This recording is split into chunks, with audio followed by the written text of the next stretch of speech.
What's up, my crew members? My name is Andrew from the Superhero Crew, and I'm here with Coach from the Superhero Crew. And today, we are going to be talking about Doomsday Clock #1.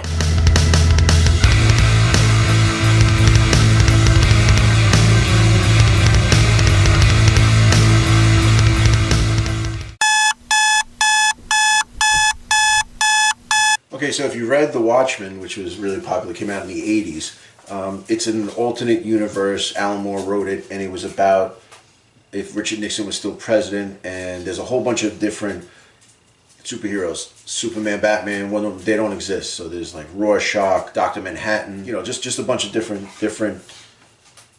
characters. So the Doomsday Clock starts off with, and it's weird because Rorschach actually dies in the original Watchmen, but he's back and he starts. So basically, Rorschach goes back and he gets these other two characters that weren't in the Watchmen, and he meets up with Ozzy, which is, how do you say it? Ozymandias. And he's like this named after an Egyptian pharaoh. And what happens is it's going back and forth. They say they're seeking God, they're seeking God, they're seeking God, and then at the very, very end, the last few pages. The last 2 pages, Clark Kent wakes up. It's Superman wakes up, and he says, he feels something and something's going on. So they're looking for God. So if you look at the cover, you have Dr. Manhattan here and you have Superman here, and it's supposed to be the tie-in for the Watchmen universe into the regular DC universe. I don't know what world, I don't know what infinite world this is or whatever, but it seems like that's it. And they've been dropping hints left and right, like Batman has the Rorschach's journal. And someone's talking to Lex Luthor. There's a bunch of different things in the back. Some of the covers is like Lex Luthor has Ozymandias' hand on his shoulder. Right, and then the Joker has something there. I don't know. It's just a bunch of little Easter eggs all over the place. So this is the first one in it. Yes, so it's going to be a 12-issue. I think they're calling it a deluxe series. I think that's what it's called. We used to call it Maxi series. Yeah, Maxi, but I think this is called the. Maybe they don't call it Maxi because like Maxi pads. So yeah, I don't know. It's a little inappropriate for this channel. Anyway, so this is one of 12 issue Maxi or deluxe series. What did you think about Doomsday Clock #1? I you know what? When something like this comes out, you get nervous because The Watchmen was such a good book. That it should be left alone. It should be left alone. And I remember I didn't read it as a series. A friend of mine lent it to me, and he had a leather-bound edition, and it had that the placekeeper, the bookmark was connected. It was really nice, leather-bound. It was really nice, and I read the whole thing.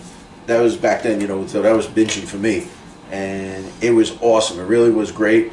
I thought the movie was great because it really played well to the comic book. It was like, I think you could only appreciate that movie if you read the comic book, right? Because if you didn't, it could have been a little boring if you didn't know what was going on. But so now going into the Doomsday Clock, you got to worry about, are they going to be good? Is it going to pay homage to it? And it was actually, I thought it was a good transition. Yeah. How they're going to meet with the regular DC universe as opposed to the Watchmen universe, I don't know, but the integration's there. So it's kind of like setting you up. But if you watch the movie and you read the original Watchmen, there was a lot of like going back and revealing stuff and this and that. And this is kind of like, it's convoluted. And, I want to see how it comes down to. Yeah, and honestly, I think this was a very good. Like, this is supposed to be the true sequel to Watchmen. Mm-hmm. I think Jeff Johns is doing a great job here.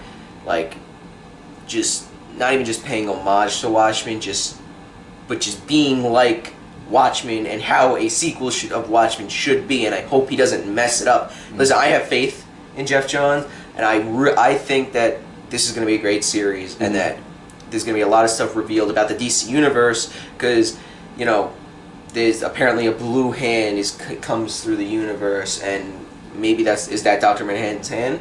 I mean, probably. But how does that integrate into the DC universe? Did Dr. Manhattan make the DC universe? Did he come across it and then make things like messed up in the DC universe? Or is he trying to make things better? Like, what's going on? Like, what's the deal with it? But honestly, I liked it. It was a good beginning, but let's see where it goes from here because it's easy to the first issue, you really don't reveal much, which they kind of revealed some stuff. They added some new characters, but we don't know what's going to happen next. Yeah. So that's where it'll really figure out where it's going to be. I hope. I mean, I think this is not Rorschach. Well, they say it's not Rorschach.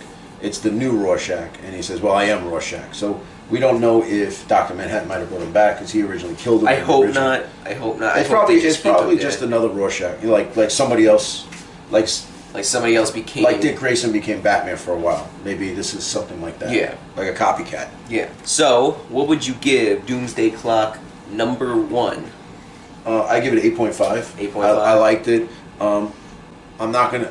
It's hard because it just started out and I liked it a lot, but I want to see what's next. And then I think at the end we can give the overall story a good rating. Yeah. So I agree. 8.5 out of 10 is a good rating for this book.